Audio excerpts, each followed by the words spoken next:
Dengan berlangsungnya acara pembukaan yang sudah kita lewati, kita masuk pada acara selanjutnya, yaitu pembacaan kalam ilahi oleh Ananda Hasnanoven Saneskarang. Bismillahirrahmanirrahim. Yang kami hormati Ibu Kepala Sekolah SD Negeri 2, yang kami hormati Bapak Koordinator Komunitas Belajar Kota Tua, yang kami banggakan Bapak Ibu Guru SD Negeri 2 Tua, sekaligus Bapak Ibu Guru Komunitas Guru Pendidikan Agama Islam Kota Tua. Saya ucapkan selamat datang di SD Negeri 2 Tua, kemudian di Komunitas Belajar Guru PAI Kota Tua, yang saya hormati karena suatu kunjungan yang luar biasa, karena ini mungkin impian saya juga bisa di sekolah saya dan komunitas saya juga bisa dikunjungi langsung oleh tim dari Balai Guru Penggerak Provinsi Maluku, dan alhamdulillah hari ini terlaksana. Allah menjawab semua doa-doa dan harapan kami. Ya, sekali lagi mungkin ucapan terima kasih kepada Bapak beserta tim. Alhamdulillah Bapak Ibu, di sini mungkin saya tidak perlu panjang lebar. Pertama saya mengajak kita semua sama-sama mengucapkan syukur kepada Tuhan Yang Maha Esa, karena pasti atas nikmat Tuhan, nikmat Allah Subhanahu Wa Taala, dan atas kehendak izin dari Tuhan Allah Subhanahu Wa Taala, kita semua bisa hadir di sini dalam keadaan sehat walafiat. KP Dewan Komite Pembelajaran Kalau Sekolah Penggerak, ya. Kemudian ada juga Bapak Ibu Guru dari Komunitas Belajar Pendidikan Agama Islamnya untuk di Kota Tua ini. Memang kami sebenarnya juga bersyukur karena bisa datang ke sini, ya Bapak Ibu. Yang pertama dulu bahwa kedatangan kami di Kota Tua ini dalam kaitan dengan pendampingan komunitas belajar, itu yang perlu kami sampaikan. Dan kami juga sudah melakukan monitoring komunitas belajar pada tanggal 26 Agustus kemarin, dan saat ini kami melakukan pendampingan untuk memperkuat kembali penggerak komunitas belajar yang ada di Kota Tua. Sekolah Penggerak Angkatan Kedua, Ibu Maya, kemarin Ibu Kumalasari, ya. Nah, cuma beliau sudah dipercayakan untuk ada pada satuan pendidikan yang lain, dan jadi beta, Ibu Maya, Ibu Kumalasari, Ibu Nur, dan teman-teman di sini ketemu itu sering ketemunya itu secara daring, Bapak Ibu. Jadi ketemu hanya kenal secara daring. Iya, dunia maya. Ini baru ketemu secara luring nih Pak. Makanya nanti yang paling penting adalah kedepankan sikap kolaborasi, kerjasama. Nah, supaya kalau ada persoalan-persoalan itu kita percakapkan dan kita cari solusi pembicaraan. Nah, makanya komunitas belajar itu kemudian dia ada untuk menjawab itu sebagai salah satu dari strategi implementasi kurikulum merdeka. Jadi ada webinarnya, belajar di webinarnya, ada narasumber berbagi praktek baik, ada komunitas belajarnya, ya. Platform mereka mengajar itu paling penting. Mudah-mudahan di sini semuanya sudah belajar di PMM, ya.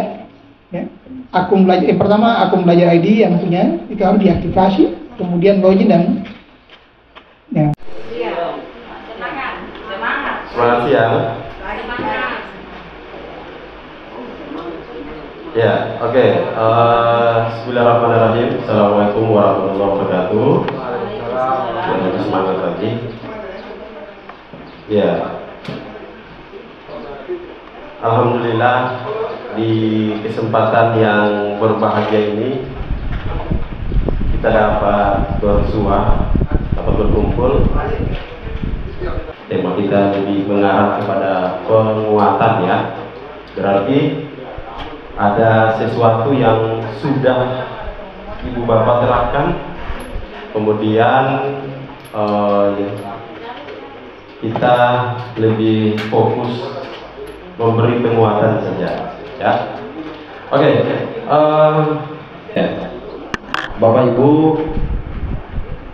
kita ketahui bersama, terutama buat teman-teman, ini ada dua komunitas belajar GPAI dan komunitas belajar Gaba-Gaba, ya. Ya, kita ketahui bersama bahwa hadirnya komunitas belajar ini adalah sebuah strategi yang dicanangkan oleh pemerintah dalam rangka untuk implementasi kurikulum merdeka. Mungkin bagi sekolahnya Ibu Maya tidak asing lagi ya, karena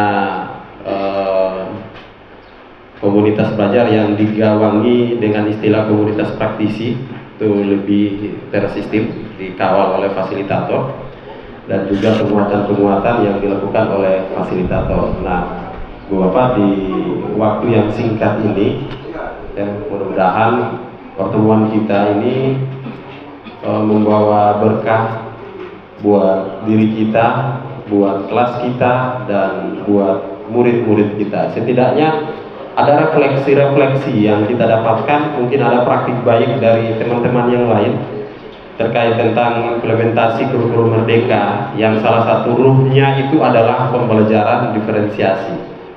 Ya, jadi jantung dan ruhnya kurikulum merdeka itu adalah pembelajaran diferensiasi. Itu yang membedakan kurikulum merdeka dengan kurikulum-kurikulum sebelumnya, termasuk kurikulum yang akan datang. Tiap kurikulum punya khas tersendiri. Ya, kita kenal ya dulu waktu KTSP, waktu KBK KTSP itu kita kenal dengan CTL, ya, kontekstual teaching learning. Kemudian hadir juga kurikulum 2013, kita kenal dengan pendekatan saintifik, ya, dengan slogannya 5M. Masih ingat? Ya, mengamati, menanya, mengeksplorasi, mengomunikasikan, ya. Ya. Kemudian di kurikulum merdeka hadir dengan khasnya yang disebut dengan pendekatan diferensiasi. Jadi diferensiasi itu Bapak Ibu bukan metode, ya, bukan metode dan bukan pula model. Diferensiasi tidak ada sintaknya, tapi sebuah strategi pembelajaran yang dibangun tak lain dan tak bukan adalah untuk memenuhi kebutuhan belajar murid yang beragam. Ada yang berkesan. Terima kasih atas kesempatan yang diberikan kepada saya. Assalamualaikum warahmatullahi wabarakatuh. Selamat sore untuk kita sekalian. Yang pertama saya hormati Bapak Ketua kita, yaitu Bapak Al, yang dari jauh-jauh kemarin untuk memberikan materi kepada kita. Terima kasih banyak. Kami tidak bisa membalasnya, hanya Allah SWT sebagai amal baik Bapak. Dan saya hormati Kepala Sekolah SD 2 Tual yang juga sempat mengundang saya hadir pada pagi hingga sore ini. Perkenalkan, nama saya Fatimah Labetubun, bekerja pada instansi Kabupaten Maluku Tenggara, instansi SD Negeri Praswadik. Saya juga kemarin lolos pelatih daerah untuk PAI, dan saya juga lolos guru penggerak yang pertama kali dari kabupaten untuk guru PAI. Guru penggerak alam 7 yang sudah selesai programnya kurang lebih hampir 1 tahun. Terima kasih atas kesempatan yang ucapan yang kedua. Saya paling terkesan sekali dengan lagu yang tadi baru selesai dinyanyikan. Ya, ternyata saya selama ini juga salah. Yaitu saya banyak-banyak berceramah seperti lagu yang tadi baru kita selesai nyanyikan. Tetapi dengan adanya Merdeka Belajar ini, kita harus membuat banyak-banyak karya yang kita juga kabupaten mungkin masih ketinggalan juga, yang sebagian saja yang semuanya. Saya juga baru kemarin selesai dari guru penggerak. Di sini saya banyak belajar juga. Saya banyak belajar karena banyak yang saya belum temui dan saya belum tahu. Sehingga pada siang hari ini saya juga datang di tempat ini, saya ingin belajar juga. Banyak yang saya belum tahu, saya minta dari Bapak Ibu yang sudah banyak belajar selama ini, memberikan materi, memberikan pengetahuan lebih banyak daripada saya. Mungkin ke depan saya mengoreksi diri saya sehingga ke depan saya bisa tahu. Mungkin itu saja. Terima kasih. Assalamualaikum warahmatullahi wabarakatuh. Iya, luar biasa. Beri aplaus dulu Bapak Ibu ya. Oke. Ada lagi Bapak Ibu? Oke. Fokus ke lagu tadi ya. Di kata mana yang Bapak Ibu terkesan? Dari semua baik lagu tadi, Bapak Ibu terkesan di kata yang mana? Kaitannya tentang pembelajaran diferensiasi. Ya, assalamualaikum warahmatullahi wabarakatuh. Selamat siang dan salam sejahtera bagi semuanya. Saya dari komunitas MGP PAI. Alhamdulillah pada kesempatan ini terima kasih Ibu Kepsek SD 2 telah mengundang kami. Pada kesempatan ini saya ingin menyampaikan sedikit refleksi sedikit dari lagu, walaupun tadi saya belum terlalu fokus karena video. Begini, saya di sekolah sana mungkin sangat berbeda sekali dengan Bapak Ibu punya sekolah, karena memang terus terang di sana kita masih menggunakan pembelajaran sistem lama, di mana masih berfokus pada guru. Pada saat ini saya sangat terkesan adalah bahwa kenapa selama ini kita masih mengalami seperti itu. Yang pertama adalah kita belum belajar, kedua pemalas belajar, dan alhamdulillah dengan beberapa kegiatan baru saya pahami bahwa sebenarnya siswa itu mereka punya karakter minat, bakat, karakter berbeda, sehingga kita harus banyak belajar. Tidak sama seperti itu. Apa yang kita inginkan harus sama dengan siswa. Padahal tidak. Kita inginkan siswa itu dengan kemampuannya, dengan kodratnya masing-masing untuk menumpahkan pendapat, ide-ide seperti itu. Dan kemarin memang saya mendapat aplaus dari siswa saya, Pak Guru luar biasa hebat. Kali ini kami sangat senang belajar karena apa yang kami sampaikan, Bapak Guru tidak marah, tapi Bapak Guru memberikan aplaus terhadap kami. Jadi kami mulai belajar bahwa mari kita berpusat kepada siswa sehingga memberikan kesenangan, kemerdekaan, kemudian sebuah proses belajar yang menyenangkan bagi mereka. Mudah-mudahan dengan beberapa hal itu, dengan kurikulum merdeka ini, kita bisa mengembangkan sekolah kita masing-masing. Mungkin itu saja yang dapat saya sampaikan, karena betul-betul saya terkesan. Bapak Ibu, saya baru pernah ikut CGP, alhamdulillah beberapa bulan ini. Yang kedua, sekolah saya tidak ada guru penggerak dan bukan guru sekolah penggerak. Jadi saya bergerak sendiri. Mudah-mudahan saya termotivasi dengan lagu ini, mudah-mudahan saya bisa berbagi kepada teman-teman yang lain. Saya terima kasih. Wassalamualaikum warahmatullahi wabarakatuh. Oke, luar biasa. Ya, silakan. Baik, terima kasih atas kesempatan yang diberikan kepada saya. Terima kasih Pak Jales, akan saya perkenalkan nama saya. Nama saya Fatimah Remarin. Asal sekolah saya SD Negeri 27 Tual, berlokasi di Desa Betel. Ya, mungkin di sini Pak, saya mohon maaf, saya langsung saja karena waktu. Mungkin tadi saya sedikit menyimak tentang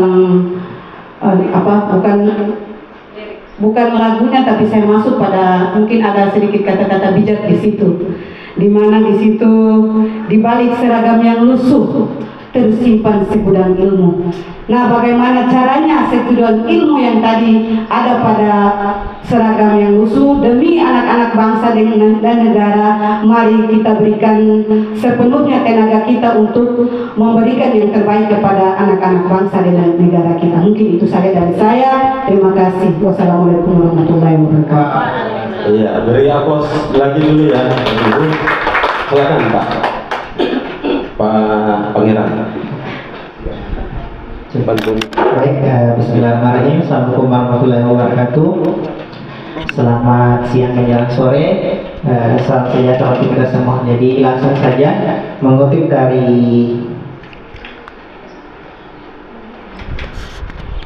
lirik lagu yang sempat dinyanyikan bersama rekan-rekan Dewan Guru Hebat, ada petikan kata yang saya lihat di situ, yaitu murid itu beragam, maka ragamkanlah caramu. Jadi hal yang bisa saya petik di sini bahwasanya murid itu mempunyai karakteristik yang berbeda-beda. Dia punya kemampuan yang berbeda, punya bakat dan minat yang berbeda. Nah, disinilah kita para guru mampu melihat terkait dengan minat dan bakat siswa. Diibaratkan sebuah pembelajaran penjas, misalkan lari di mereka itu bersama-sama di posisi start yang sama, akan tetapi pada saat masuk finish itu dia sudah berbeda-beda. Ada yang masuk finish duluan pertama, ada yang masuk kedua, ketiga, dan seterusnya. Nah, jadi perlu kita guru untuk melakukan sebuah pemetaan kebutuhan, kira-kira seperti itu, pemetaan kebutuhan supaya kita mengetahui karakteristik siswa itu berdasarkan pemetaan yang saya jelaskan tadi. Terima kasih dan saya kembalikan. Iya, luar biasa. Beri aplaus lagi dulu ya. Oke, kita batasi dulu, nanti kita diskusi lagi. Ya, sudah tergambar bahwa dari lagu tadi, ya, ternyata beberapa kita sudah refleksi, kita mengakui banyak salah yang kita lakukan. Ya, teman-teman mungkin yang guru penggerak, kalau saya ingat Pak Kadis Kota Tual, ya, menyatakan bahwa modul 1 itu adalah modul pengakuan dosa. Katanya begini ya. Ya, ketika ikut CGP, baik itu CGP, PPG, ya, pasti melewati modul itu. Ini modulnya, nilai dan peran guru penggerak. Bapak Ibu yang hadir di sini tidak semuanya guru penggerak. Ya, bukan berarti kita belum guru penggerak, ya. Lalu kita tidak menerapkan hal-hal yang menyangkut tentang meragamkan cara tadi. Ya, jadi ini tanggung jawab kita semuanya, tidak melekat pada guru penggerak, sekolah penggerak. Hari ini kita perlu beri apresiasi. Sesungguhnya hadirnya Bapak Ibu perwakilan sekolah ini sebenarnya bukan hadir sebagai jati diri sebagai GPI saja, tapi ini adalah sebuah penimbasan sekolah penggerak kepada sekolah-sekolah, karena hadirnya Bapak Ibu ini mengatasnamakan sekolah Bapak Ibu yang secara umum, ya. Nah, ada juga yang menyatakan bahwa apa tadi Pak? Murid itu beragam, maka ragamkanlah caramu. Oke. Kita sepakat ya, setiap murid yang hadir di sekolah dengan beragam karakternya, ya. Nah, tugas kita di sekolah, Bapak Ibu, tidak sekedar mengajar, ya, tetapi juga banyak peran kita yang tidak pernah kita tempatkan. Coba Bapak Ibu sesekali kalau jalan di jalan, ada yang ditanya, mau kemana? Jawabnya kemana? Ke sekolah. Bikin apa di sekolah? Jawabnya biasa bagaimana? Mengajar. Karena Bapak Ibu bilang mau mendidik. Saya mau membina anak-anak. Ya. Saya mau dampingi anak-anak di sekolah. Sesekali cobalah jawabnya begitu Bapak Ibu. Karena peran kita yang selama ini mengajar, oke, kita semua mengajar, tapi belum semua kita mendidik. Bapak Ibu, mari kita refleksi lagi. Saya lebih banyak refleksi hari ini. Saya yakin Bapak Ibu semua sudah dikuatkan teman-teman di KKG MGMPPI komunitas, dan juga SD 2 bukan lagi ada guru, bukan lagi sekolah yang baru menerapkan kurikulum merdeka. Saya tidak masuk ke dalam lebih detail, tapi kita lebih banyak refleksi hari ini. Nanti mungkin di akhir kita melihat satu contoh modul ajar dan kita review saja karena waktu terbatas, tidak bisa kita langsung kerja ya, kecuali dari pagi tadi. Mungkin kita review satu modul ajar ataupun satu RPP dari Bapak Ibu. Kita lihat perencanaan diferensiasinya itu di mana sebenarnya. Ya, oke Bapak Ibu, konsep merdeka belajar. Konsep merdeka belajar seperti ini Bapak Ibu. Menurut Ki Hajar Dewantara, kemerdekaan dalam belajar itu adalah tidak hidup terperintah. Ya, makna tidak hidup terperintah ini jangan disalah artikan. Ini makna yang diangkat pada saat zaman kolonial pada saat itu. Di saat beliau mendirikan sebuah sekolah yang menjadi embrio lembaga formal hingga saat ini pada saat itu, yaitu sekolah taman siswa.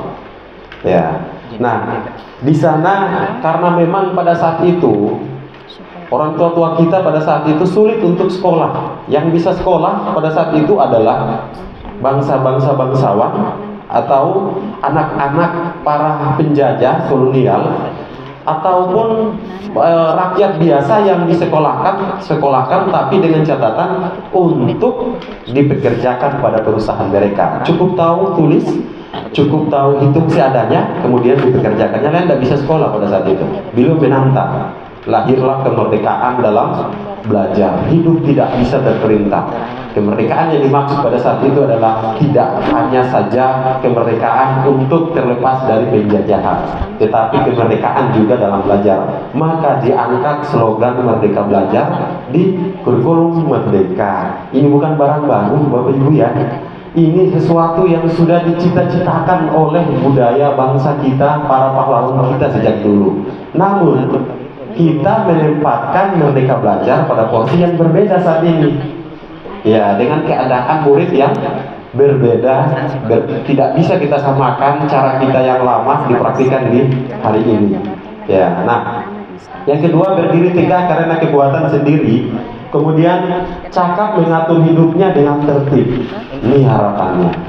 Makanya ending dari program ini bagaimana murid-murid kita bisa mandiri, ya, bisa kreatif, bagaimana harapan dari 6 pelajar profil Pancasila, ya. Menetapkan tujuan di depan. Makanya segala sesuatu itu kalau Bapak Ibu dalam pembelajaran kan kita fokus ke tujuan.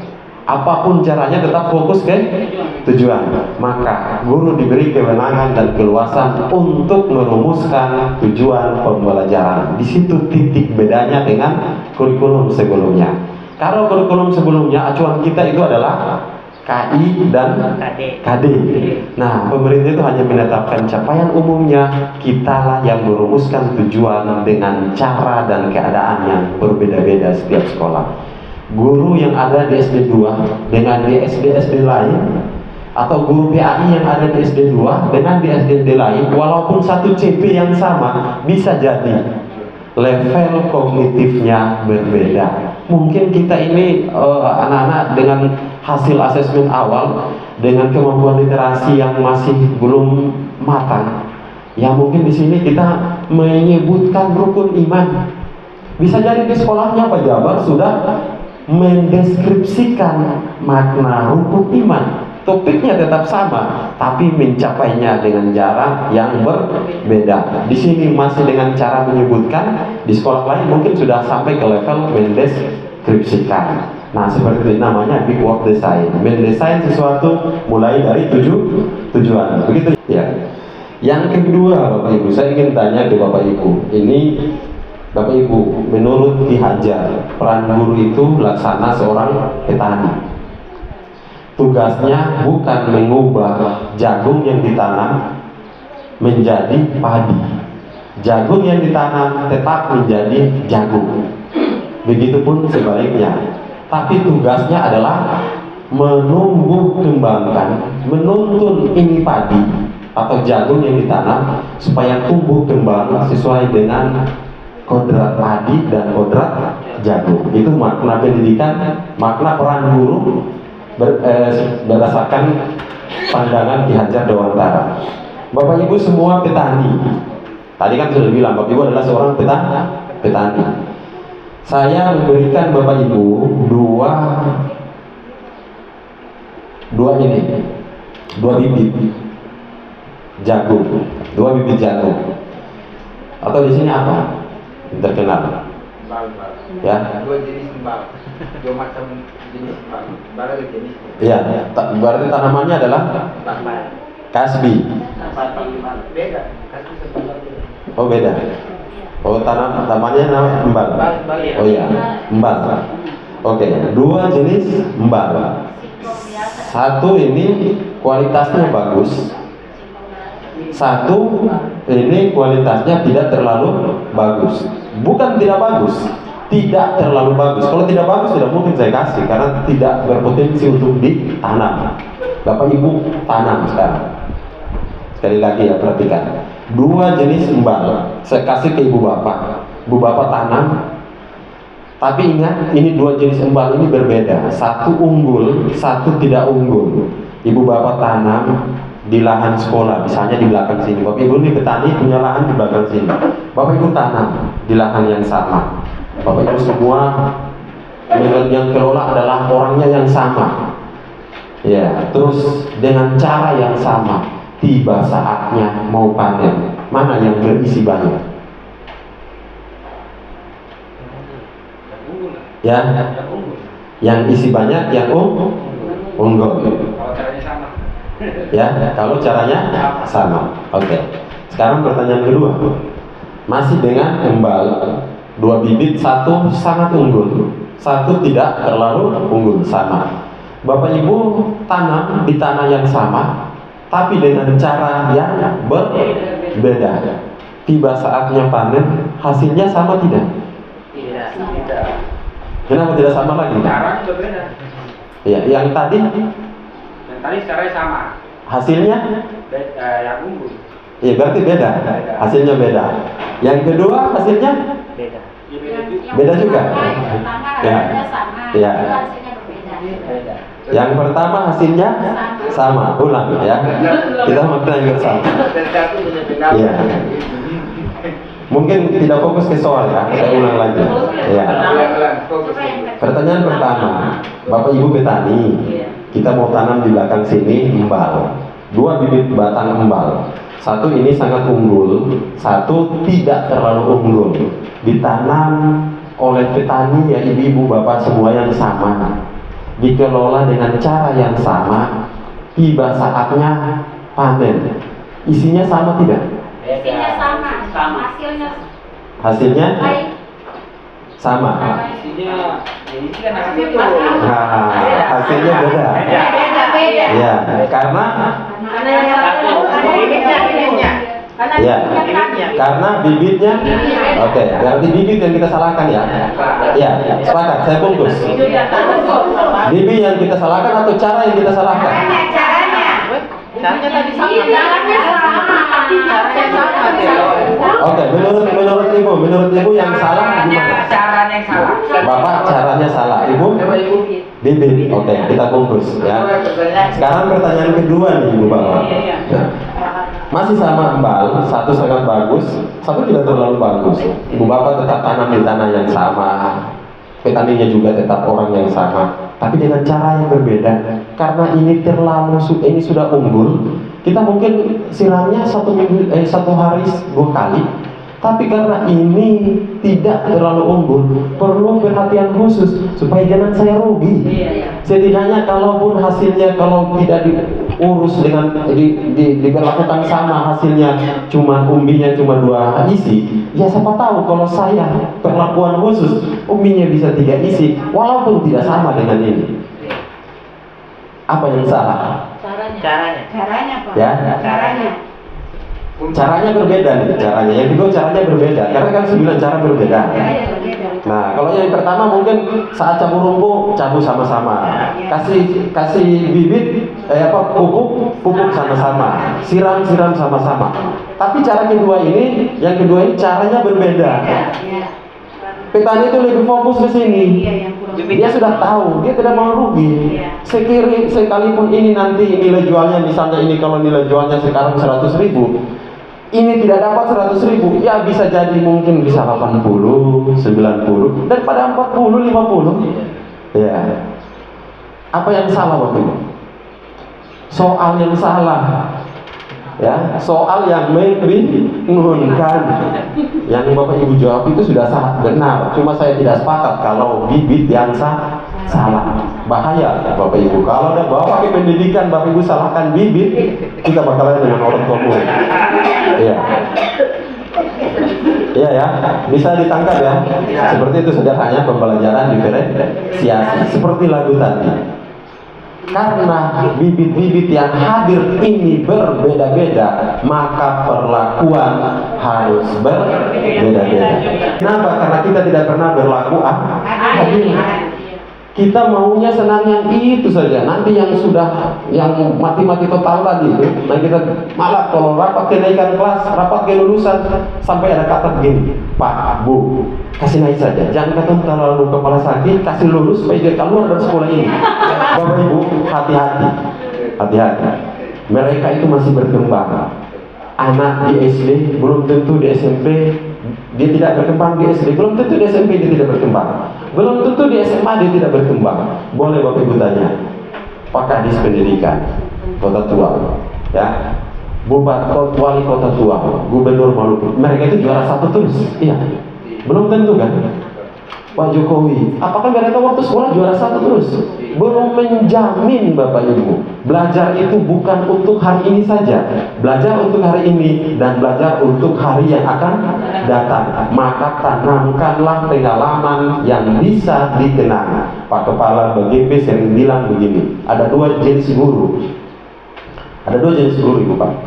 Satu, guru yang mudah dilupakan oleh siswanya. Yang kedua, guru yang selalu dikenang oleh siswanya. Contohnya begini, Bapak Ibu di pasar, tiba-tiba ada yang menyapa Bapak Ibu, misalnya Ibu Maya. Siapa ini? Ibu Maya sudah lupa ini murid, tapi dia masih mengenang gurunya, walaupun dia seorang pedagang di pasar. Dia masih mengenang. Bu, beta dulu yang ibu sering cubit, ya, ibu sering pukul dengan rotan. Nah, ada lagi guru yang kebalik, Bu Bapak.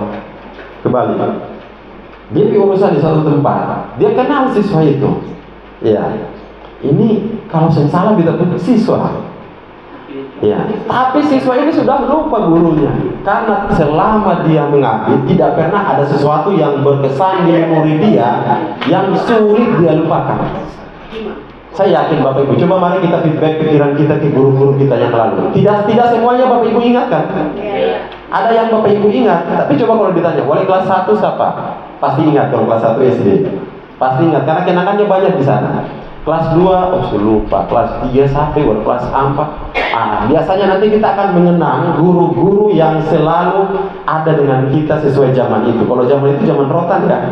Ya, kita akan mengenang zaman penghapus terbang, ya, zaman diikat di tiang bendera, kapur, ya.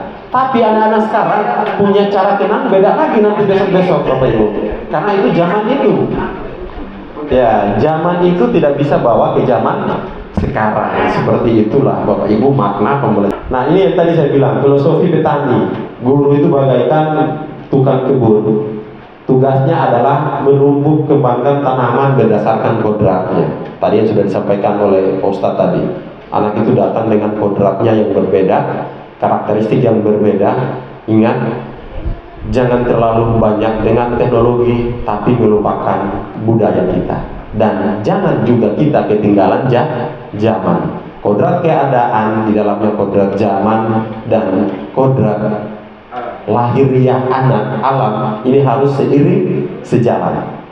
Ya, ini yang diharapkan sehingga terakhir yang kita disebut dengan budaya, ya, yaitu cipta rasa karsa dan pekerti. Nah, saya next saja ya. Ini, oke, Bapak Ibu. Nah, pembelajaran diferensiasi ini dikembangkan oleh Tomlinson, Bapak Ibu. Ini yang dimaksud diferensiasi menurut ahlinya nih, Bapak Ibu. Menurut Tomlinson, yang saya garis bawahi, menyesuaikan proses pembelajaran. Itulah. Kemudian memenuhi kebutuhan belajar. Jadi kecepatan mengajar guru harus sesuai dengan kebutuhan belajar murid. Jangan guru gas satu nafas padahal kebutuhannya masih jauh di belakang. Nanti yang terpenuhi hanya ban-ban pecah saja. Bapak Ibu tidak mampu berlaku adil kepada seluruh murid, hanya yang bibit-bibit atau batang-batang tumbal yang unggul saja. Kita ini kan mau berlaku adil semua nih, ya. Memang benar, setiap anak punya kecepatan yang berbeda. Tapi coba kita dampingi dengan cara lain, namanya restitusi tindakan. Gaya lama kita ubah waktu itu. Tidak bisa dipertahankan, karena hasilnya seperti itu saja. Buat apa kita mempertahankan sebuah cara yang cara itu hasilnya begitu-begitu saja? Nah, sudah harus membuat satu inovasi baru. Nah, pembelajaran diferensiasi melekat pada kurikulum merdeka. Bapak Ibu, saya tanya lagi, menurut Bapak Ibu, setujukah kurikulum berubah? Setuju tidak? Setuju lah. Setuju. Setiap kapan menurut Bapak Ibu kurikulum itu harus diubah? Setiap kapan? Setiap ganti menteri? Ya, mengikuti perkembangan zaman. Ada lagi? Zaman saja. Sudah selesaikan topik 1 kurikulum di PMM tentang Merdeka Belajar, kurikulum Merdeka. Mengapa kurikulum perlu berubah? Di situ ada salah satu topik modul kurikulum perlu diubah, sesuaikan. Jadi bukan saja berubah, tapi ubah, sesuaikan. Kenapa Bapak Ibu? Tadi sudah benar ya, satu jawaban. Berdasarkan kebutuhan dan perkembangan zaman. Ada lagi Bapak Ibu? Yang waktu bikin yang sudah lulus topik 1 mana? Aksi nyatanya tulis apa di situ? Belum. Iya, berdasarkan kebijakan pemerintah. Sekarang saya tanya Bapak Ibu, setujukah Bapak Ibu setiap tahun ganti kurikulum? Kalau saya tidak. Kalau saya tidak setuju. Coba saya lihat, coba. Angka muka semuanya, ibu-ibu, coba saya mau lihat kaninnya yang takuru yang mana. Ya. Setujukah Bapak Ibu setiap tahun ganti kurikulum? Saya tidak. Kenapa tidak setuju? Mubazir, Pak. Mubazir. Iya. Ya, oke, kita bungkus. Ya. Setujukah Bapak Ibu setiap hari ganti kurikulum? 1 tahun saja tak setuju, apalagi setiap hari. Iya. Mubazir. Nah, ini Bapak Ibu ya, mari kita sepakat dulu. Apa sebenarnya kurikulum? Iya, betul. Bapak Ibu setiap tahun itu harus ganti kurikulum karena siswa Bapak Ibu itu sudah berpindah. Salah lagi? Memang kalau Iya. setuju. Kita sih puas. Kurikulum itu bukan kertas-kertas yang diubah saja. Cara Bapak Ibu berlakukan murid itulah kurikulum yang paling dekat Bapak Ibu. Pak, sebelum lanjut mungkin saya kasih masukan sedikit, Pak. Ya, silakan. Ya. Ini mohon maaf ya Pak, mungkin ini terkait dengan pertanyaan Bapak. Ya. Setujukah kita tiap tahun kurikulum itu berubah? Kalau bagi saya tidak Pak. Kenapa tadi saya katakan mubazir Pak? Saya kasih contoh KTSP 2013, sekarang kita masuk pada kurikulum merdeka. Nah, yang saya kasih contoh yang ketiga Pak, kurikulum merdeka. Ini saya mau katakan bahwa mungkin saya sendiri yang merasakan Pak. Contoh, di SD Negeri 2 Tual, kepala sekolahnya berasal dari guru penggerak. Nah, lewat penggerak tadi, yang namanya kurikulum, yang namanya pendidikan mereka sudah melalui dengan, pokoknya istilahnya mereka sudah, asam garamnya mereka sudah menguasai. Tapi kasihan bagi kita yang gurunya, kepala sekolahnya tidak ada guru penggerak. Pak, saya mau sampaikan terus terang bahwa saya sendiri saja saya bingung apa itu PMM, apa itu komunitas. Iya Pak, saya mau sampaikan. Bagus Bu. Iya. Belajar itu harus bingung. Iya Pak. Ya. Jadi begini Pak, terus terang untuk guru PAI mungkin saya baru masuk Pak, karena saya waktu kontrak saya isi dengan guru kelas pelajaran umum. Nah, alhamdulillah lewat tes P3K saya lolos lewat guru sarjana agama, maka saya menyandang guru PAI. Nah, ini Pak saya baru Pak. Terus pertanyaan saya, ketika saya baru, saya guru PAI. Nah, di sekolah saya mengajar pada kelas 5. Apakah saya memulai dengan kurikulum merdeka atau 2013? Ya. Ini yang jadi pertanyaan. Saya tangkap Bu ya, saya tangkap. Ya. Jadi mungkin baru sekedar ini saya sampaikan, mungkin Bapak sudah tangkap, saya persilakan Bapak untuk memberikan masukan. Iya, saya akan berikan masukan. Mohon maaf, penjelasan. Oh, penjelasan. Ya. Ibu jadi guru kapan? Mulai jadi guru kapan? Saya honor 2009 Pak. 2009. Ya. Tiap tahun Ibu ganti murid tidak? Ganti Pak. Ganti. Ya. Ibu pakai cara yang sama? Tidak. Ada beda-beda Pak. Nah, Ibu ganti kurikulum tiap tahun kan? Saya bilang tadi, mari maknai kurikulum itu bukan lembar-lembar, kertas-kertas itu saja. Cara kita kemarin dengan hari ini berbeda. Itu kurikulum yang paling dekat, Bapak Ibu. Buat apa lembar kita bagus baru acting di kelas tidak sama? Jadi kurikulum yang paling dekat itu adalah guru itu sendiri, cara dia. Makanya perubahan kurikulum yang saya maksudkan tadi, ya, itu adalah perubahan cara. Kemarin dengan hari ini berbeda. Kemarin musim tok-tok, mereka bawa tok-tok di sekolah. Ini kurikulum Bapak Ibu, kurikulum yang paling dekat. Ya, hari ini musim pesawat dari kertas habis. Mereka bikin pesawat terbang. Nah, pasti kalau ibu bapak ibu kreatif, manfaatkan musim itu dalam pembelajaran. Siapa tahu mainan pesawat itu menjadi sebuah metode. Ya, dia lempar pesawat mungkin menjadi sebuah permainan dalam pembelajaran. Berarti cara kemarin beda dengan cara ini. Itulah kurikulum yang paling dekat. Persoalan rubah CPT, PK, IKD itu kan nanti 5-10 tahun. Oh, kurikulum 2013 saja sampai sekarang 10 tahun baru dirubah kok. Iya kan? Tapi yang paling dekat itu cara, Bapak Ibu. Yang tadi saya bilang, murid itu beragam, maka ragamkanlah caramu. Ini yang sulit sekarang ini, yang sulit ini sekarang. Nah, kita semua punya kesiapan yang berbeda-beda. Ada sekolah penggerak, ada guru penggerak. Tapi ada sekolah juga, Bu, tidak ada guru penggerak, tidak ada sekolah penggerak. Tapi karena punya komitmen, ya, mereka masih bisa untuk belajar dengan mandiri lewat platform Merdeka Mengajar. Maka hari ini ibu bapak ada dalam sebuah komunitas. Di komunitaslah ini kita saling menutupi. Siapa yang sudah duluan, yuk kasih tahu. Haram hukumnya kamu masuk surga sendiri. Saya tuntut kamu di surga nanti. Iya, kamu harus kasih tahu saya. Yang penting yang tuntut ini bilang. Kalau cuma dulu-dulu harap orang bilang, gimana orang tidak tahu hukumnya apa. Pak, itu bagaimana topik 1 kurikulum mereka? Bagaimana dapat akun belajar? Saya lupa password. Bilang, kalau dia tidak jawab, dia berdosa. Dia masuk surga, kita tuntut dia besok di surga. Iya. Tapi kalau siapa yang penting tanya. Yang penting tanya. Kalau tidak tanya, mana orang tahu butuhnya apa. Nah, oleh sebabnya di komunitas belajar ini harus punya data. Misalnya seperti ibu punya gaya belajar kan beda. Kita terapkan dulu diferensiasi di dalam komunitas kita.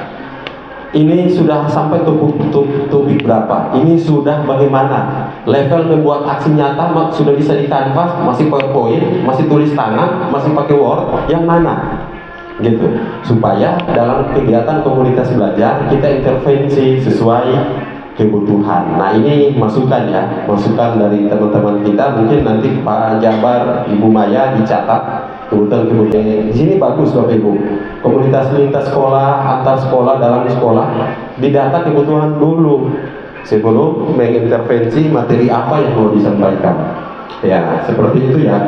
Harus siap dengan perubahan. Kita harus siap.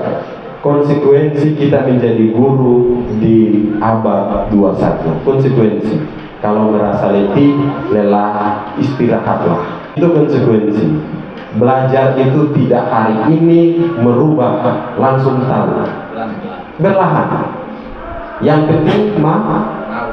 Kita semua mulai dari nol. Ya. Nah, seperti itu ya, Bapak Ibu. Jadi perubahan kurikulum ini seperti yang disampaikan tadi, salah satunya adalah perubahan zaman, ya. Terus kurikulum Merdeka ini hadir, Bapak Ibu, hadir bukan karena kurikulum 2013 tidak lagi familiar dan linear. Tapi kurikulum 2003 pasca pandemi 2 tahun terjadi krisis karakter, krisis kompetensi literasi, krisis numerasi, sehingga yang kita sebut dengan learning loss. Kita bisa lihat sendiri, asesmen nasional, raport pendidikan kita menurun semua pasca pandemi. Maka diperlukan adanya inovasi, satu inovasi yang disebut dengan pemuli. Tidak boleh takut adanya perubahan kurikulum. Kurikulum ini cuma cara. 1 tambah 1 di K13 berapa tuh? Mana guru kelas 1? 1 tambah 1 guru matematika berapa? Di Kumir berubah. Guru IPA, air mengalir dari tempat tinggi ke tempat yang rendah, berubah juga di Kumir. Guru BAI, rukun iman berapa di K13? Apa yang berubah? Cara. Iya. Tidak suruh Bapak Ibu belajar nanti PAI belajar mazhab ini, tafsir ini, tidak Bapak Ibu. Kita ini karena terobsesi dengan kertas-kertas yang bikin kita bingung, ini KIKD modul ajar begini begitu, tambah di sekolah ngawas toke, kepala sekolah toke. Jadi satu, Bapak Ibu harus kuat bahwa saya bikin rancangan saya seadanya, yang penting saya mampu bertanggungjawabkan, yang penting saya fokus lebih banyak ke motor-motor yang mati total tadi dan bibit-bibit yang tidak terlalu unggul. Apalah daya administrasi saya tebal begini, tapi acting saya tidak ada satu yang sama dengan di dalam. Saya berani tantang satu guru yang dia punya RPP dari A sampai Z, dia mengajar ikut RPP. Saya berani tantang Bapak Ibu. Iya. Jadi Bapak Ibu jangan takut, merdeka dulu. Ya, sebagai ungkapan merdeka kita rehat sejenak Bapak Ibu karena lagi aja. Saya bingung itu Bapak Ibu, budaya kita yang sampai saat ini masih kita pegang. Ayo, 15 menit kumpul, ya, duduk. Yang pasti kumpul yang motor ban pecah saja Bapak Ibu. Lalu yang belum kan pasti lambat. Dia kan butuh ini, dia tidak tahu apa. Bapak Ibu paksa suara habis pun dia tidak bakalan tahu di belakang. Marah lagi. Ini dari tadi bikin apa? Sejam begini, ya. Tadinya bilang sebelum istirahat janji dengan Pak Guru, sebelum istirahat kumpul. Dari tadi Pak Guru terangkan bikin apa saja. Ibu Guru terangkan kamu bikin apa saja. Marah lagi Bapak Ibu. Sudah tahu anak ini lambat. Ya, harusnya penanganannya khusus, jangan samakan dengan yang tadi cepat 15 menit keluar Bapak Ibu. Ya, makanya penugasan produknya berbeda. Ada 3, apa? 3 kan? Komponen diferensiasi. Literasi dan numerasi kalau guru umum. Tapi kita kalau di PAI tentu ya fokusnya ke karakter. Tapi tidak terlepas dari literasi dan numerasi. Nah ini saya punya satu pembelajaran. Ini saya pernah berbagi cerita ini di salah satu webinar.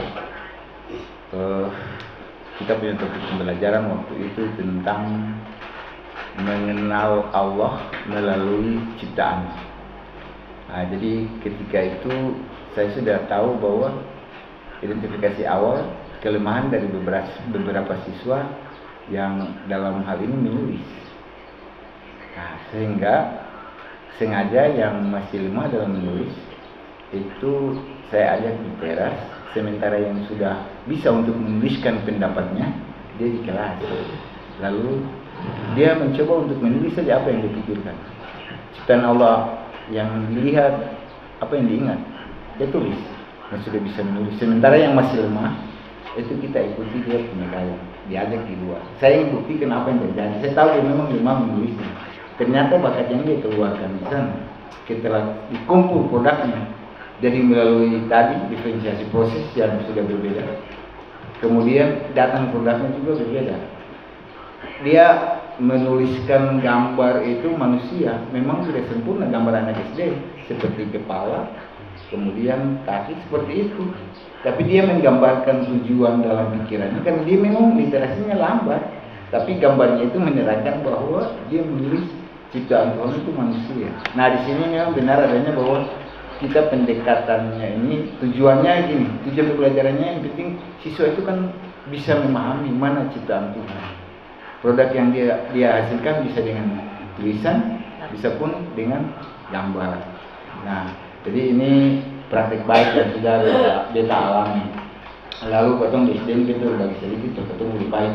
Apalagi Ultima ini yang baru selamat datang di dunia guru baik yang selama ini berduduk dengan umum di kelas, ya. Nah, kita baik ini punya 5 cabang pembelajaran ya. Jadi nanti bisa disesuaikan dengan juga teman-teman yang sudah duluan. Ketua, ya, kita sudah banyak berbagi juga.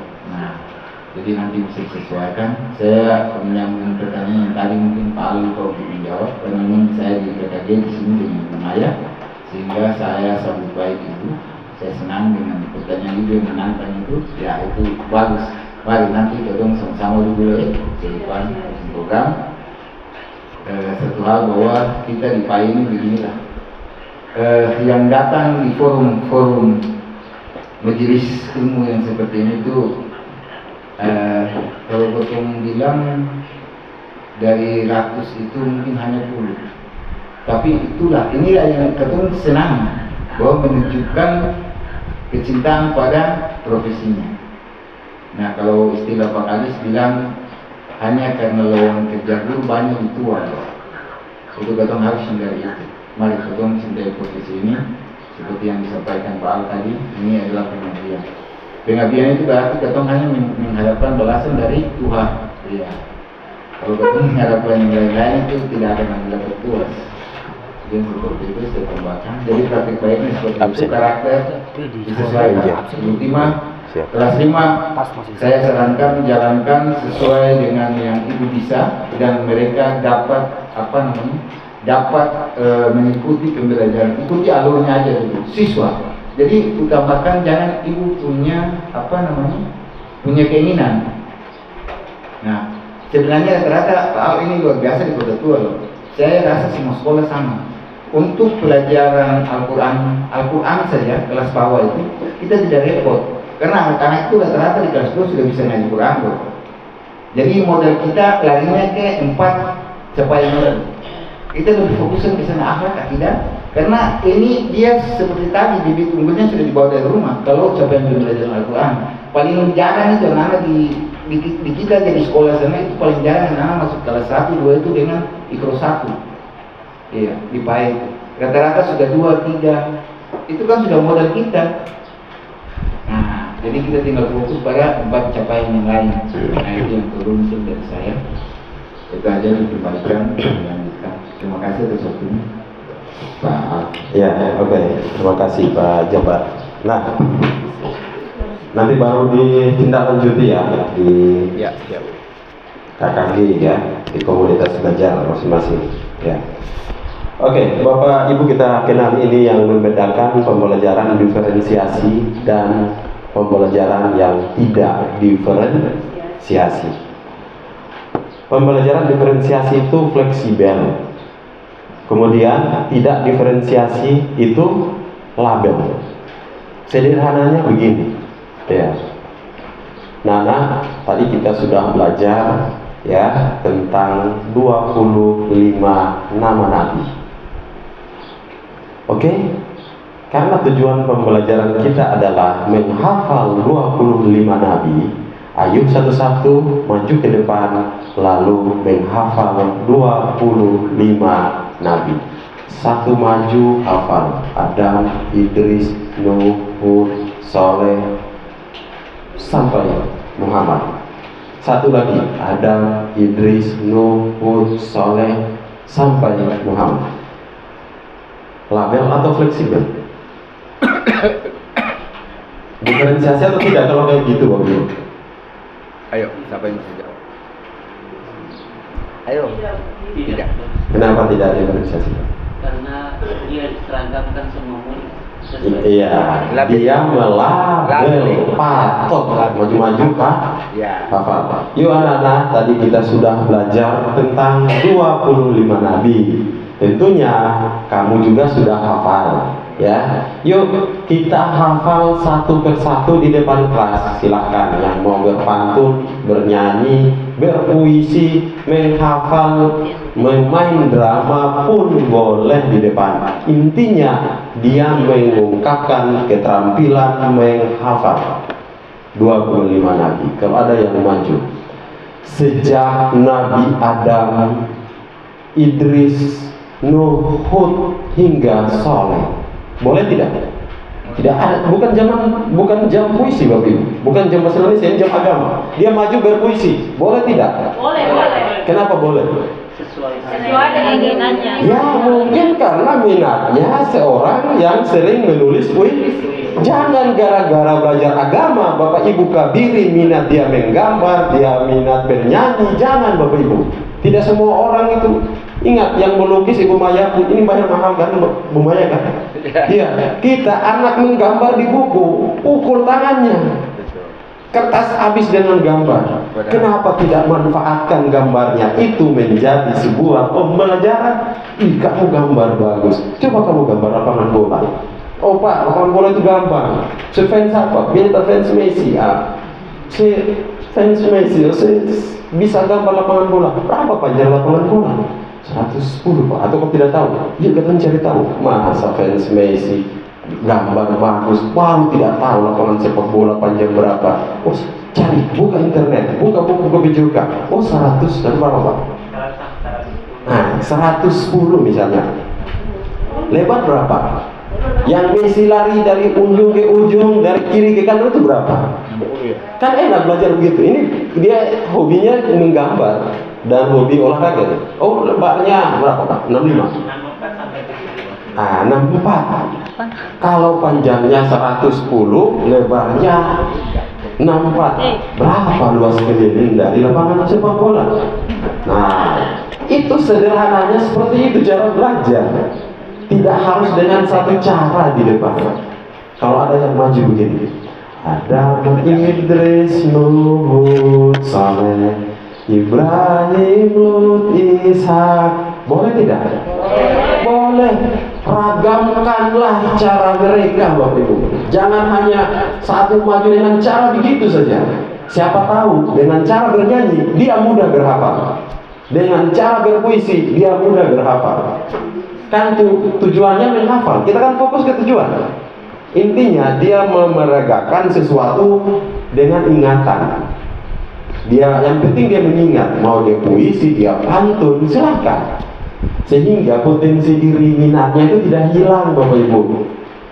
Ya, kalau dia seorang musisi ke depan, ya kan dia dilatih pada jam agama juga, dia sering dilatih bernyanyi pada jam matematika. Jadi jangan karena gara-gara penjas, gara-gara agama, gara-gara PPKN, bakat yang terpendam di naluri dia itu mati. Saya merasakan itu Bapak Ibu. Saya paling senang dengan bahasa Arab. Saya MI, MTS, MA, ya, itu di Yayasan Alhamdulillah. Waktu MI, Bapak Ibu, senangnya dengan bahasa Arab. Semua para waktu rumah saya hafal dengan bahasa Arab. Tapi begitu masuk MTS, datang guru dari pesantren dengan pintar, tapi gaya belajar mengajarnya berbeda dengan orang yang punya latar belakang guru. Akhirnya semangat saya untuk belajar bahasa Arab sampai sekarang yang saya cuma tahu anak ente, min aina anta, min aina anti, antum, ya, kaifahal itu saja. Padahal dulu saya hobi bahasa Arab sampai ikut fahmil Quran gara-gara bahasa Arab yang saya tahu kan. Itulah Bapak Ibu, jangan gara-gara satu mapel dengan disiplin ilmunya kita kabiri minat dan bakat anak. Itu salah satu contoh ya. Maka jangan label, biarkan mereka berkembang. Belajar itu harus salah. Tidak apa-apa, hari ini salah, tidak apa-apa. Ya. Jauh perjalanannya 2 tahun, SD 2 tahun, SMP 3 tahun Bapak Ibu. Tujuan pembelajaran yang Bapak Ibu mau capai itu 2 tahun. Satu fase, enaknya di kurikulum merdeka. Belum tuntas hari ini, masih bisa besok, masih bisa lusa, masih bisa tahun depan. Ya, karena fasenya 2 tahun. Satu tujuan pembelajaran dilalui dengan durasi waktu 2 tahun untuk SD. SMP 3 tahun. enaknya itu Bapak Ibu membuat silabus. Bapak Ibu kalau yang guru kelas bikin silabus satu tema berapa biasa? Berapa halaman? Ibu tema pernah di kelas tuh silabus berapa lembar kertas, cerita pengalaman tuh apa? Iya. Biasanya berapa kelas? Waktu K13? Iya, K13. Kalau ini biasanya integrasi, misalnya tema satu. Iya, satu tema biasa berapa halaman silabus? Berapa lembar itu? Kira-kira saja. Kira-kira. Ilmu kira-kira aja. 5 sedikit. Silabus 5 sedikit kalau tema. Kalau 5 mapel itu di dalam. Iya. Sekitar 15 ke atas tuh. Coba buka lagi ya. Kalau rajin. Ya. 15 sampai 20. Kita taruh Bapak Ibu 20 halaman, ada sampai 30 halaman. Betul. Satu tema. Kalau 2 tema, kalau satu tema 20 halaman, 40 lembar. 40 lembar. 5 tema kali 20. 100 halaman. 1 semester. 2 semester 200. 3 250. 300. Ya. 4 semester 400 halaman. 1 rim berapa halaman? Berapa lembar? 500. Tahu sudah 100 itu yang salah-salah waktu print, yang terkait di print, yang tinta putus-putus. Berarti untuk silabus dalam 2 tahun Bapak Ibu menghabiskan kertas 1 rim. Baru silabus. Ya, betul. Ya. Oke, saya tidak pindah ke lain. Saya fokus ke silabus saja. Sekarang itu K13. Ya. Ini kalau Ibu Imam masih mutahan dengan K13 nih, toh? Ibu Imam memikul beban 500 kg. Ya. Sekarang kalau Ibu Imam ya namanya? Ibu Tima pindah ke kurikulum Merdeka. Berapa satu ATP? Ya. Satu ATP satu mapel berapa halaman? Ayo, sampai si pernah bikin? 2 lembar. Ya. 2 halaman, Bu. Baik bisa jawab, 2 lembar. Iya. Lalu pernah bikin tuh. Kalau 5 mapel yang Bapak Ibu atau 5 kelas yang Bapak Ibu ampuh 10, taruh sudah 12 ya.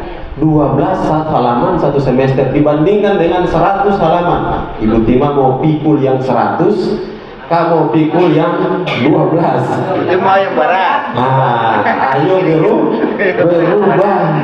Harus dirubah. Ya. Mau pikul yang 1 rim kah? Yang tidak sampai 100 halaman 2 tahun baru ganti. Kan ATP 2 tahun baru ganti kan? Betul. 1 fase kan? Ya. Nah, mau pikul yang berat, ringan. Ini kita nih Bapak Ibu, kurikulum Merdeka ini menyederhanakan, bukan membawa kurikulum baru. Setiap perubahan kalau kita maknai, kalau Bapak Ibu tuntas kurikulum Merdeka, kurikulum 2013 tidak kaget dengan kurikulum Merdeka. Tapi kalau di K13 Bapak Ibu cuek-cuek saja, nanti tuh kok naik kelas, nilainya juga di-input, belum rapotnya jadi. Kurikulum apapun kita salahkan dia. Karena kurikulum 2000, kurikulum Merdeka ini menyempurnakan kurikulum sebelumnya. Assessment for learning, assessment as learning, assessment of learning dikombinasikan menjadi sumatif dan formatif. Lebih simpel, rapot yang tadinya 4 lembar sekarang tinggal 2 lembar. Maksudnya disederhanakan karena pekerjaan kita itu banyak di kurikulum 2013. RPP bikin 96 kali pertemuan, betul tidak teman-teman? Saya INK 13, jadi saya tahu. Ya, 96 kali pertemuan kelas rendah, 90 kali pertemuan kelas tinggi matematik. Bayangkan Pak, baru 1 pembelajaran 1 RPP dibuat. Berapa banyak rim kertas? Itu pun tidak ada guru yang menyusun dari A sampai Z. Semuanya ambil dari internet. Betul apa benar? Nah, di situ saja kita sudah gagal. Gimana mau pindah di sini? Padahal di sini menyempurnakan yang di sana. Kalau belum sempurna di sini, pindah ke sini nanti kita rasa susah terus. Jadi mari Bapak Ibu sambil makan gorengan ya. Oh, saya lihat penjara makan enak. Ya, kita benahi diri, mulai dari diri kita. Perubahan tidak boleh membayangkan banyak apa yang seberapa banyak yang mau kita rubah. Sedikit saja. Yang penting hari ini satu, besok berubah satu. Misalnya, Bapak Ibu jangan kaget dengan saya sudah menyelesaikan pelatihan mandiri sudah 12 topik. Ya. Saya belum sama sekali. Jangan kejar dia, Bapak Ibu. Susah. Karena dia sudah start dari 5-6 bulan yang lalu. Ya Bapak Ibu harus start juga pada saat dia itu mulai start. Kalau Bapak Ibu kejar dia, Bapak Ibu kecewa nanti putus di tengah. Kecuali Bapak Ibu punya baling-baling ajaib seperti Doraemon yang bisa putar kejar dia. Ya saya juga harus setengah.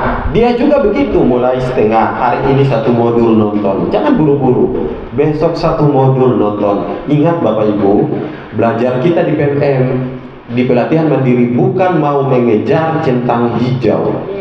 Bapak Ibu punya akun itu terbaca di dashboard pusat.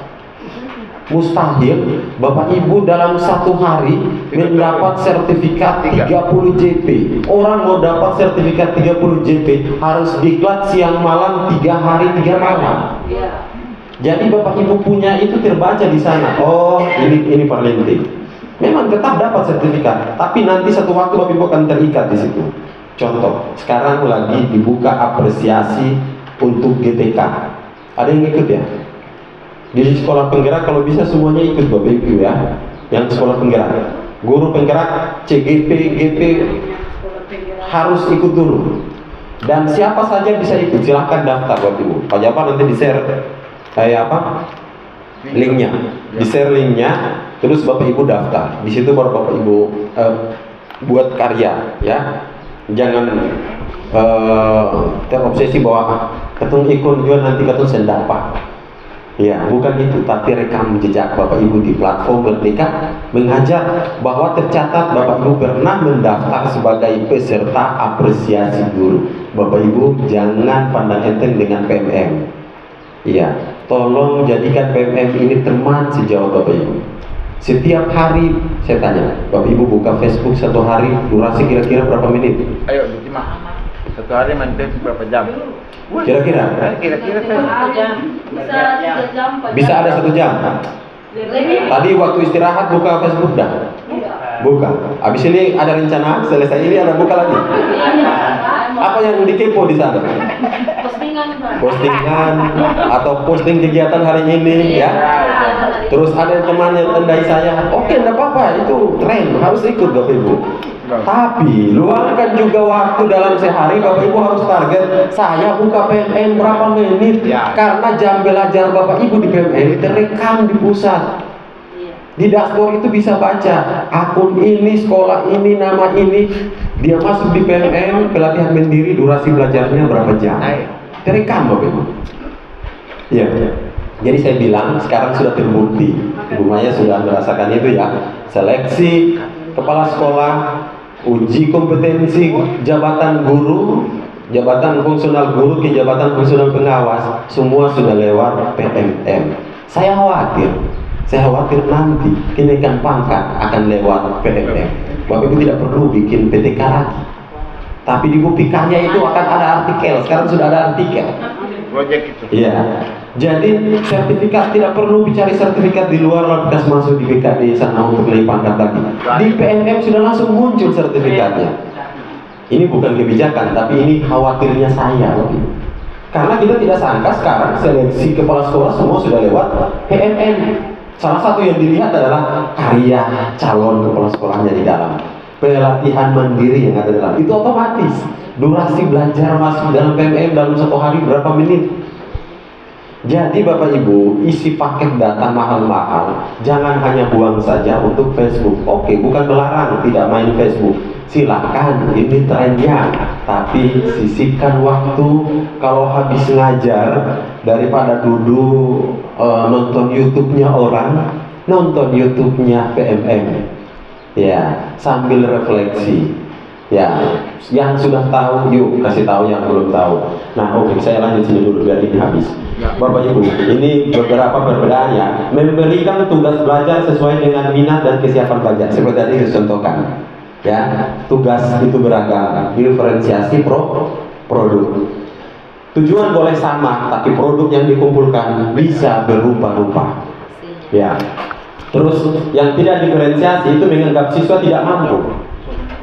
Harus hafal saja kayak tadi 25 nabi, harus hafal saja, yang lain tidak bisa.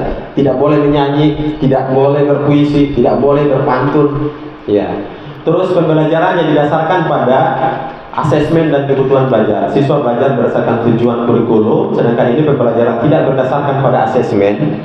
Nah tadi ya, yang Ustadz tadi agak sulit kalau belum membuat asesmen awal. Ya, kalau kita mau ngomong, Pak, menurut Bapak gimana nih pandangan Bapak? Saya punya siswa begini-begini. Bapak sudah buat asesmen awal. Kalau jawabnya belum, kita tidak bisa jawab, Bapak Ibu. Kita mau jawab gimana? Seperti Bapak Ibu ke dokter. Ya, kalau Bapak Ibu ke dokter tiba-tiba dikasih obat, berarti itu malpraktek. Betul tak? Bapak Ibu pasti takut. Ini dokter ini baru tanya sana sini lagi, suruh langsung kasih obat. Mau minum obat juga takut. Jangan sampai ini racun. Ya. Pak, makan bagaimana, tidur bagaimana, terus perasaan bagaimana? Oh Pak, saya kasih resep ini ya, minum obat dulu. Oh Bapak ini harus diopnami, Bapak itu harus ditangani begini. Pak, Bapak tidak perlu rawat inap, Bapak rawat jalan aja. Nah, karena berdasarkan hasil diagnostik tadi. Terus siswa membutuhkan sendiri cara menentukan sendiri cara belajarnya berdasarkan minatnya. Kalau ini tidak, kegiatan pembelajaran terstruktur, ini tidak terstruktur. Ya, nah Bapak Ibu, ini saya lewati saja. Bapak Ibu sudah sering lihat ya.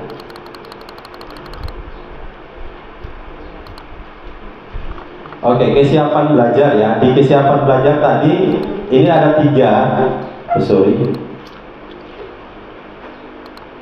Oke, saya mau tanya dulu nih Bapak Ibu.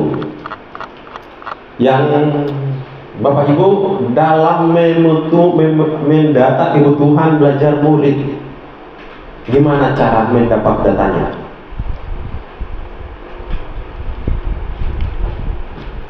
Oke. Ini ada 3 kebutuhan. Ini menurut Tomlinson. Yang saya bilang tadi, tidak 3 ini saja. Tapi ini diferensiasi dasar, Bapak Ibu. Tapi ada juga lebih dari ini pandangan Tomlinson. Ada seperti ini yang tadi saya bilang, aktivitas dia di rumah bikin apa, ya?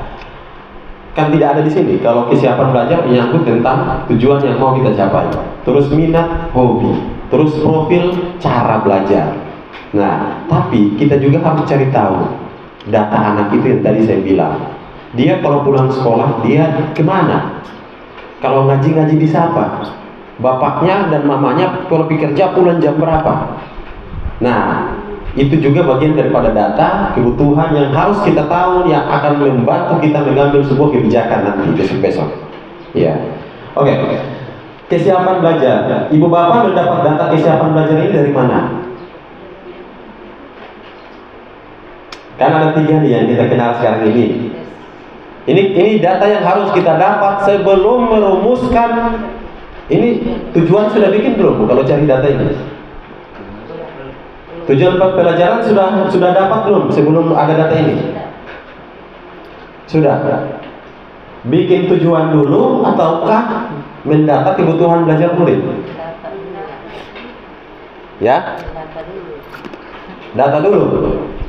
Iya, didata dulu supaya tujuannya berdasarkan kebutuhan. Makanya di awal tahun pelajaran disarankan Bapak Ibu melaksanakan asesmen awal. Kenapa ada transisi PAUD SD? Itu salah satu contoh. 14 hari pertama itu sekolah melaksanakan asesmen awal anak usia dini. Karena berbeda. Anak usia dini cara anak kelas 1 2 itu punya cara asesmen itu beda Bapak Ibu. Tidak bisa kita perlakukan sama dengan 3, 4, 5 dan 6. Nah, sekarang Bapak Ibu, oke, kesiapan belajar ini datanya kita dapat dari mana? Melalui tes. Iya, melalui asesmen, boleh melalui tes. Apalagi Bapak Ibu? Tesnya, wawancara. Tesnya itu apa? Tesnya itu tes apa? Soalnya gimana? Iya. Pelajaran pertama itu tentang Al-Quran, maka saya harus mengetes dulu apakah mereka siap belajar ini dengan kemampuan mereka atau tidak. Misalnya ada yang apakah dia mampu membaca, sudah mengenal huruf atau belum. Saya panggil dan saya akan membuat pemetaan jadi 3 kelompok, di mana satu kelompok ternyata sudah mampu dalam membaca Al-Quran, sebagian lagi sudah bisa namun masih terbata-bata atau masih kurang kefasihannya, dan sebagian lagi belum sama sekali mengenal huruf itu, maka saya bisa membuat tujuan pembelajaran. Iya, oke. Kalau